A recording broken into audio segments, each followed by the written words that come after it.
Africa has a host of nature reserves. We have the safaris and the Serengetis all over the continent. In Nigeria, however, we have the Nigerian Conservation Foundation, which I'm standing right in front of. I'm going to be taking you in there. Niase, we say welcome. Welcome to Messengers, a show that introduces you to African art and artists all over the world. I am your host, OYIZA, and in this edition, we'll be talking to photographer Victor Politis. Now, Victor is going to be showing us his works through his lenses at the conservatory. So sit back, stay tuned, and enjoy a fantastic show filled with nature we have all mapped out for you.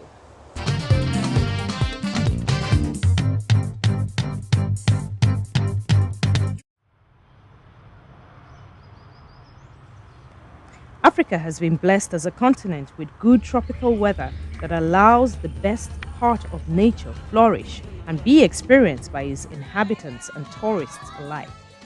The rich heritage and culture of Africans has over time been so neglected instead of being nurtured that in most countries, what could have been great sources of revenue haven't even been explored. Our natural resources, like the Lekki Conservation Center, are rich botanical and zoological splendors and have purpose-built resort facilities that allow individuals enjoy the experience. On this show, we present Victor Politis, a citizen of the world, as he likes to call himself. I call him the drive-by shooter. Victor has traveled wide, taking amazing photographs from different parts of the world. Most of Victor's shots are taken from a moving car. Yes, a moving car. He has published a highly recommended coffee table picture book on Nigeria called Nigeria, as seen through the eyes of a passerby. And the book has received critical and international acclaim.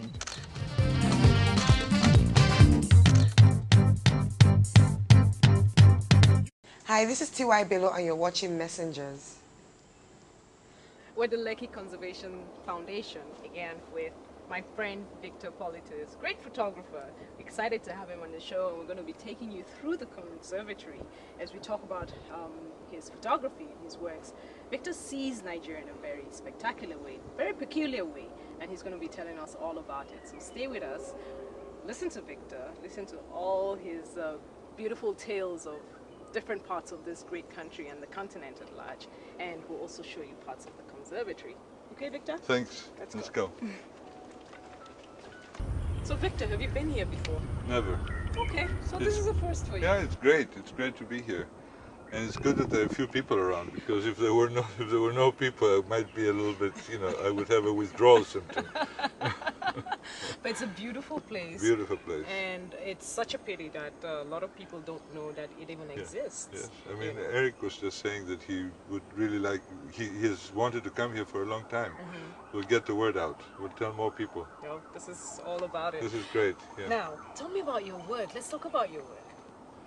About photography. About photography. Because I know you do so many other things. I have a business. That's my work. Let's leave that one behind. Yes. So as far as photography is a passion. So I'm everywhere with a camera.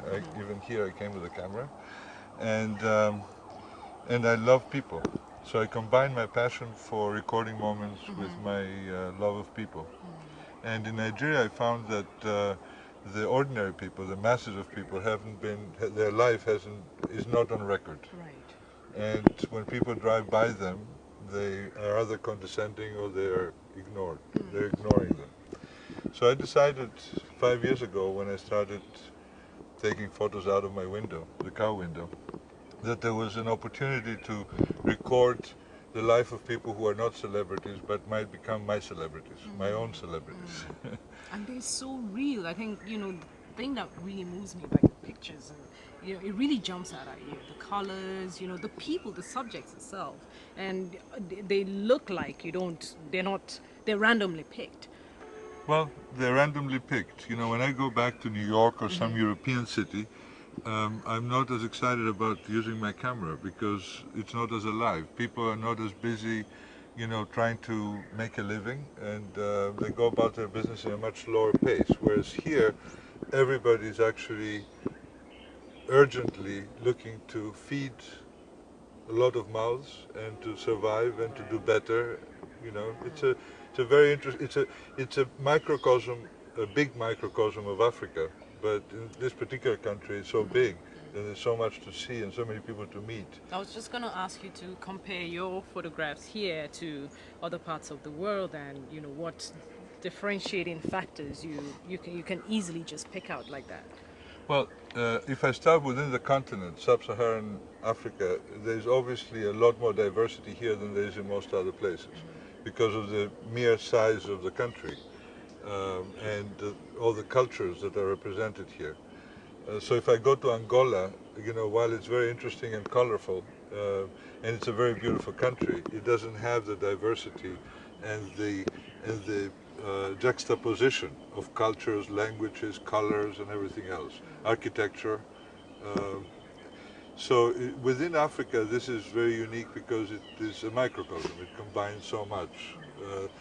Within the world, it stands out because, in fact, the majority of the people are poor and trying to make ends meet, whereas in other parts of the world, in Europe and in North America, while they have problems, they don't have the same drive to solve their problems as they do here. Here there's a drive. People wake up in the morning ready to go. And there's a misconception about what that means. You know, when they get up in the morning, they don't think of poverty. They think of how much can they survival with dignity, you know. So in that sense, that comes through my photographs. I mean, I feel it and I live with it. We feel it too, and we hope the rest of the world will see it and appreciate some of Victor's fantastic works. We're going to be showing you some of them right now when we do go to break. So stay with us, and we're going to be going through the conservatory. That should be fun.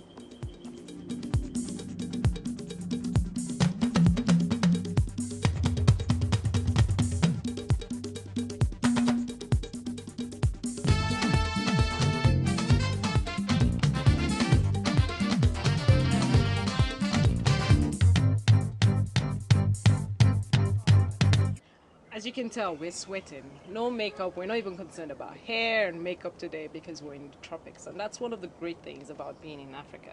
Different parts of the continent. We're so blessed with humidity that we don't bother anymore. And we're still with Victor. Right. And you're sweating too. I'm not worried about my hair either. Okay. Now let's talk some more about your works. When did you actually start? When did you start playing with the camera? Yeah. Well, I started very early. I was a teenager and I couldn't afford a camera, so I would borrow one from the local photography shop in my town in Greece, in Volos. And I traded with the photographer. I would say to him, you give me a small camera, I'll bring the film for processing, and I'll get my classmates to bring their film for processing. So I went through high school without having to buy a camera. And then when I could first afford anything, I bought a really nice camera. So I've been shooting since early days. But digital has actually changed everything for me because I can move and do a lot more and choose. Quality digital cameras today, you know, open another world. Now, it's not, how would you describe it? Is it a passion for you? Is it, this is your work? Or? Yeah, it's always been a passion, but in Nigeria it became a little bit more than just a hobby, a passionate hobby. It became almost, I mean, I have a vision about photography and how it can change a lot of things here. Not only my own, but other photographers. There are great photographers in Nigeria. Have you met some? I've met some, and hopefully I'll be publishing some of their photographs in their own books. Okay. There are a lot of them. We have Don Baba, Tam Fiopure. Right. There's a whole lot of them, but you know, I think it's I just met them because of the book. So thanks to the book, I ended up meeting Nigerian photographers, which is one of the reasons why it's so important for me to have done this book. It's not about me, it's really about photography, it's about the people, it's about the culture, it's about so many things. And it opens the door and says, you know, a book like that can actually be published, whereas a book like that had never been published before. I mean, there is one about Lagos, but it's not a pure photography book. It has a lot of text and there's many photographers at once. But there are photographers who really deserve to have their own book in Nigeria. But why did you pick Nigeria? That's why I wanted to know. Did you pick to come here? I didn't pick to come to take photographs. Eric and I came here 5 years ago, invited by Nigerian governors and business people who were telling us that there's a lot here for us to do and to help other people do in terms of developing projects and getting them financed. But then as soon as I came, it became very obvious that there was a lot more to it than just business, you know, that there were people, that there were beautiful people, and there was so many different, and so much need to get the word out there that the perception of Nigeria outside is actually created by very few, very few people. So in a country of maybe 150 million, maybe there are thousands, or maybe even tens of thousands that have created this problem, but it's a minute minority compared to the vast majority of the people who live in dignity, who are trying to make a living, and so on. So that became obvious to me, that I could contribute my small piece. And that's, you know, and photography is the way I can do it. Amazing. Have you exhibited some of your works outside of Yes. Nigeria? Yes. And what kind of reception did you get? Well, you know, it's actually, people were shocked. They say, this is Nigeria? You know, I mean, I have a photograph of a fisherman throwing a net to catch the sun. You know, it's sunset, so you can see the fisherman is throwing his net, but it looks like he's throwing it to catch the sun. And even Nigerians, when they see that photograph, they say, that's not Nigeria. And I say, why? The sun is doesn't have a nationality, you know. It's the sun. It's a sun, but it's a very beautiful, you know, picture of a fisherman catching the sun. But people at work also, people have a different, they don't have a view. You know, people are bombarded with messages all the time, and the messages that are the easiest to remember are the negative ones. So unless we go out and show the positive ones, the negative ones prevail. So that's really the idea. So I showed in London, I showed in Istanbul. You know, in Istanbul there was an exhibition where I showed 50 large format photographs. Half of them were from Turkey and half were from Nigeria. And when people were looking at the Nigerian photographs, and they were just amazed. You know, so I got Turkish Airlines to do an article, 12 pages, with photos from Lagos, with a title saying, vibrant and surprisingly friendly city, you know, on the cover. So it's a 12-page. They did it? They did it. Amazing. They did it. It's actually on the web. If you look at Turkish Airlines at Lagos, you'll find that article. It will come up with photographs and How then long have you been here, though, in 5 Nigeria? years. 5 years, okay. But not full time. You know, only recently. It's most of the time. Okay. And then there's an article in a Swiss magazine that had 6 pages of photographs from Nigeria that was rated the best spread of photographs. Not because they were my photographs, but because it evoked the feelings and the reaction from the people who looked at it. That's what your photographs Yeah. do. Like I keep saying, it keeps jumping out at me. And Victor just photographed us as we were walking down this beautiful path. And I looked at it and I was like, oh, is that me? They were beautiful. And we hope that you can get to see more of Victor's photographs. We're going to put a website on and go check it out for yourselves. We'll be right back.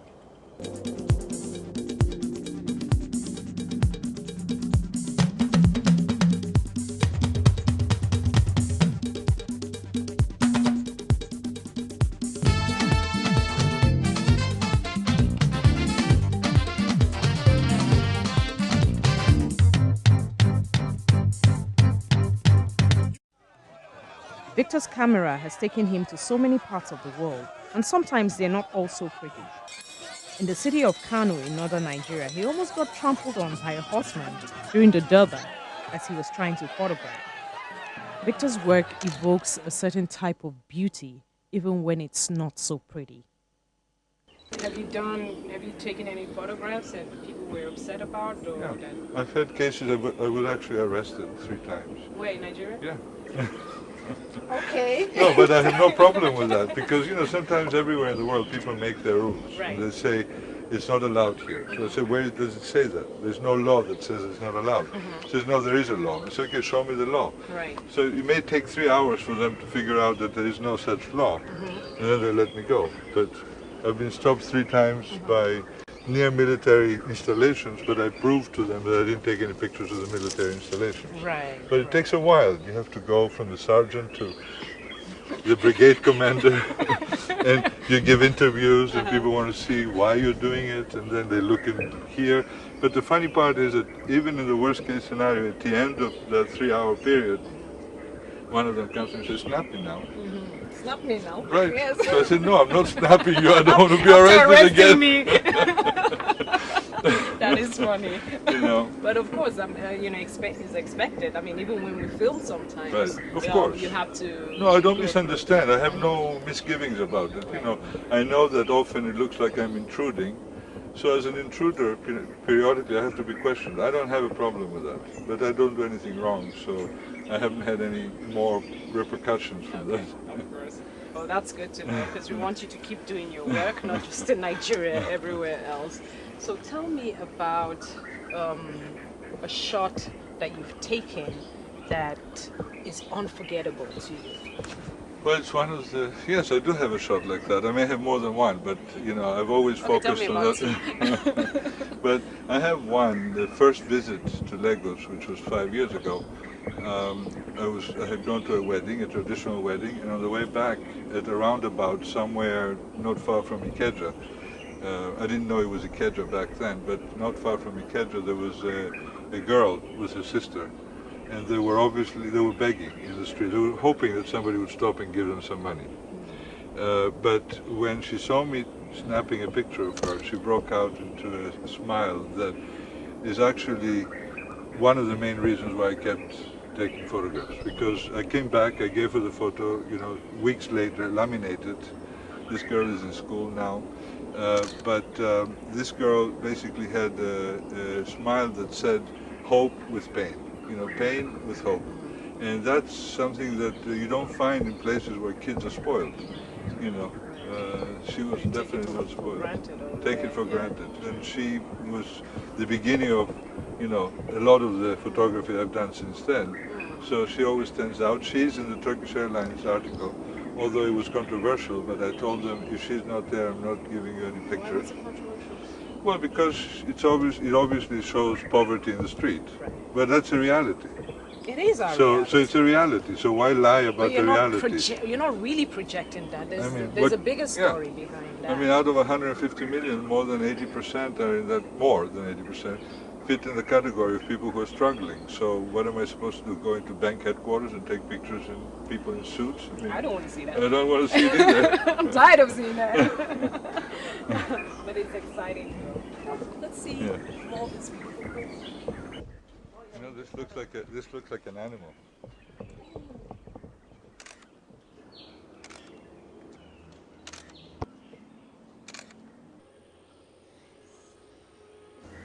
We're still here at the Nigerian Conservation Foundation in Lekki, Lagos, Nigeria. We've taken you around, we've seen some of the fantastic spots that I'm sure a lot of you never even knew existed in this country. In this time when we're talking about global warming and preserving our natural habitat and environment, I think it's a great message out there that come to the Nigerian Conservation Foundation. It's a beautiful place. Put the word out there, spread the word, tell everyone about this place. And of course, we're still with Victor. Having a good time? They can probably rename it now, the National Conservation something. After your show, it's going to be National Conservation Foundation. You know? Yeah, but we're having a good time. We've had a fantastic time. We're not going to get up to that tree house up there, but I'm sure you can see it, right? Sure, you can. But we'll invite you to come in here and do it yourself. We've talked photography, we've talked nature, we've talked about so many things today, and it's been fantastic. So, Victor, we're about to wrap up. Thank you very much. It was great. I mean, it was really fantastic to discover this place. Thank you. Yes. And take some pictures on the way. Take some pictures. We took some fantastic shots. I looked at the pictures and I'm like, is that me? Victor does fantastic work behind the camera. If you'd like to see some of Victor's works, you can check out this website on our screen, www.victorphotos.com. Check it out. We'll be right back.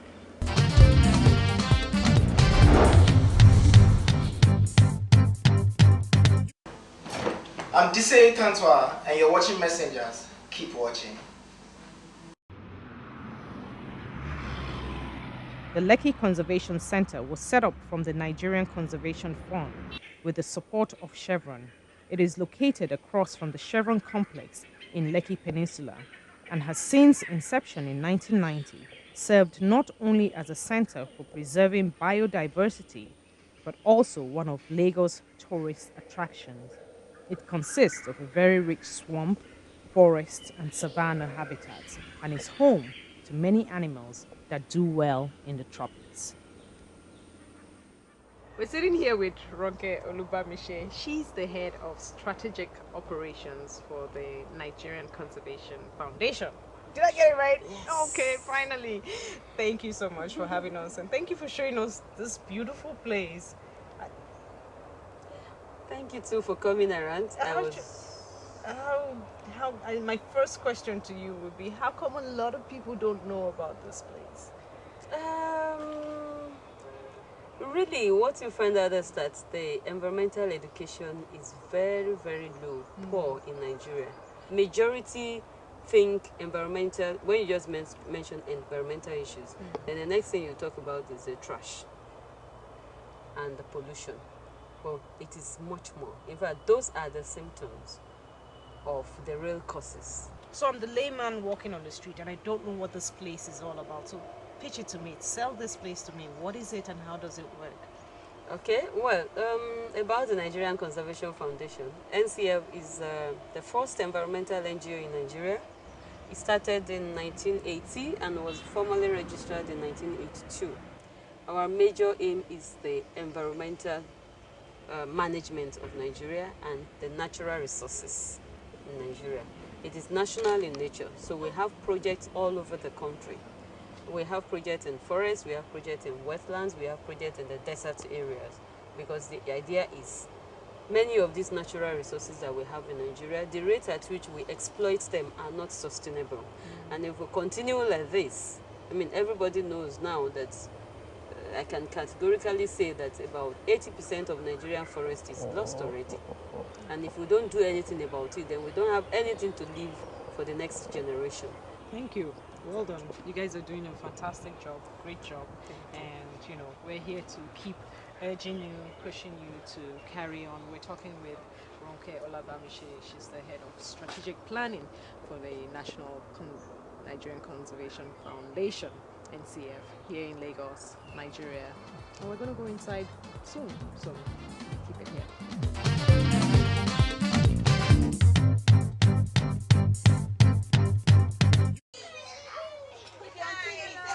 Say hello. So did you kids like this place? Did you like it? Tell them what you saw. Abba, tell them what you saw. Did you see the turtle? Were you scared? No, you're a brave one. Did you see any animals? Which one did you see?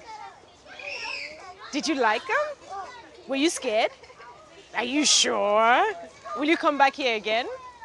Oh, nice. Thank you, kids. Enjoy. Thank you so much. Okay, good luck. As you see, the conservatory is a place for both adults and kids alike. So we urge you to bring the kids here. It's a place for education where the kids can get to learn a thing or two about the planet today, the environment, and of course, the beautiful continent of Africa.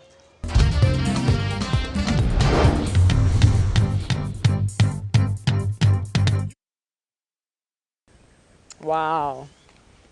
There's a lot to see here. There's a lot to photograph here at the conservatory. We had a fantastic time. We're surrounded by nature, surrounded by animals and the trees and the plants. And yes, we are in Lagos, Nigeria.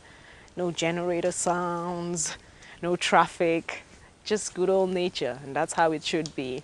I had a fantastic time. We had Victor on the show, showing us the power of the camera and what it can do. And of course, it was my pleasure to introduce and to show you this beautiful piece of work against this backdrop of nature. And that brings us to the end of our show this time, sadly. But I'd urge you all to come out to the conservatory on Lekki Express and take a look for yourselves, see if you like it. I'm sure you will. And until next time, when we bring you another fantastic artist making waves across the Atlantic, you're watching Messengers, and I'm still OYIZA. I'll see you next time.